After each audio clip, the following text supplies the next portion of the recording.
ঘুষ নিয়েও এখন মেলে না চাকরি।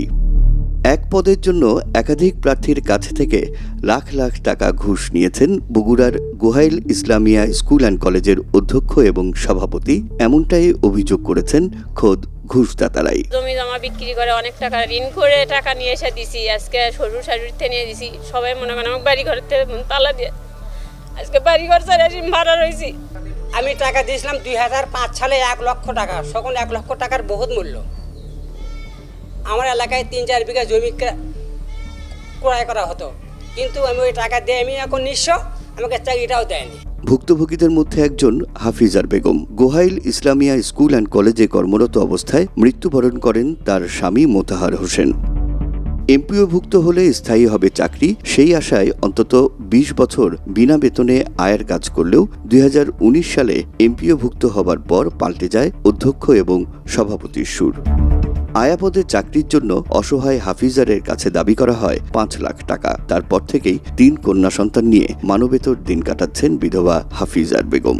তুমি আমাকে 5 লক্ষ টাকা দাও। আমি তখন বলতেছি, স্যার আমি কোথায় থেকে দিব, আমার তো ছেলেও নাই, স্বামীও নাই, আমার দেওয়ার মতো কোনো ক্ষমতাই নেই স্যার, আমি দরিদ্র, আমি খুবই অসহায় মেয়ে। এছাড়া একই পদের জন্য হাফিজারের এক প্রতিবেশীর কাছ থেকে ঘুষ নেওয়া হয় 8 লাখ টাকা। আবার সেই পদের জন্যই আলপনা বেগম নামের আরেক নারীর কাছ থেকে আরো 5 লাখ টাকা নেন অধ্যক্ষ এবং সভাপতি। টাকা পয়সা নিয়ে এসে দিয়েছি, যখন দেখি চাষ হচ্ছে না, চাকরি কাল হচ্ছে না, টাকা দিয়েছি যখন ওইটাকে এখানে দেওয়ার পরে চাকরি হচ্ছে না, তখন মনে করেন এসব টাকা দিয়েছি। এখানে মকুল প্রিন্সিপালে, তারপরে এনুকি, আরো লোক এখন শুনেছি যে আরো লোক টাকা দিছে, এই জন্য মনে করেন আমারটাও হচ্ছে না। এখানেই শেষ নয়। তাইজুল ইসলাম নামের আরেক ভুক্তভোগী জানান, টানা 10 বছর অফিস সহকারী হিসেবে তাকে দিয়ে বিনা বেতনে কাজ করিয়েও 1 লাখ টাকা নিয়েছেন অধ্যক্ষ। কলেজে এমপিওভুক্ত হওয়ার পর চাকরি তো দূরের কথা, এখন উল্টো মোটা অঙ্কের ঘুষ দাবি করছেন তিনি। যেমন করছি আমি, কিন্তু 15, 16, 17, 18, 19 সালে এই কলেজটা এমপিওভুক্ত হয়। তখন আমি প্রিন্সিপালের কাছে আসছিলাম, কিন্তু প্রিন্সিপাল আমাকে বলছে যে তাজু, তোমার কি এখনো এই চাকরি করার শখ আছে? এর আগে কর্মচারী নিয়োগে কোটি টাকা লেনদেনের বিষয়ে স্থানীয় চেয়ারম্যান আলী আতোয়ার তালুকদার ফজুর সঙ্গে কলেজের অধ্যক্ষ মোতাহার হোসেন মুকুলের একটি ফোন আলাপ ফাঁস হলেও তা নিজের নয় দাবি করে সংবাদ সম্মেলন করেন অধ্যক্ষ মুকুল। তবে এ নিয়ে ইউপি চেয়ারম্যান ফজু জানান, নানা অভিযোগের প্রেক্ষিতে সেদিন অধ্যক্ষের সাথেই কথা হয়েছিল তার। এই কলেজের নিয়োগ ব্যাপারে উনি এবং ওনার সভাপতি কি কার সাথে কি লেনদেন করছে এটা আমার জানার বিষয় ছিল না।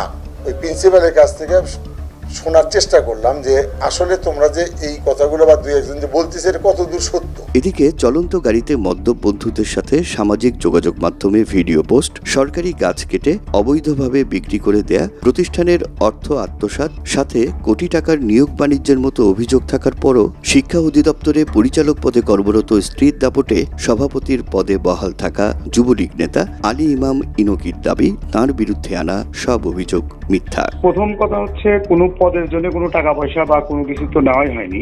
আর দ্বিতীয় নম্বর কথা, আমি ক্যান্ডিডেটদেরকে, প্রার্থীদেরকে, যারা 32 জন প্রার্থী, তাদেরকে আমি চিনি না। নিয়োগ বাণিজ্যের বিষয়ে উপজেলা মাধ্যমিক শিক্ষা অফিসার মোহাম্মদ মাহবুবুল হোসেন জানান, সেসব দেখার দায়িত্ব তার নয়। আমার সঙ্গে কোনো জড়িত থাকার কারণই নাই। আমি আমার কাছে সেটা তদন্তের এখন কি অবস্থা? কোনটা? ওই গোহাইল স্কুলের বিষয়টা। গোহাইল স্কুল তো স্কুলে বলে, গোহাইল স্কুল সেটা জানেন। আপনি তো আমি বলি সেটা আপনি তো কর্তৃপক্ষ। কারণ আমি কর্তৃপক্ষ।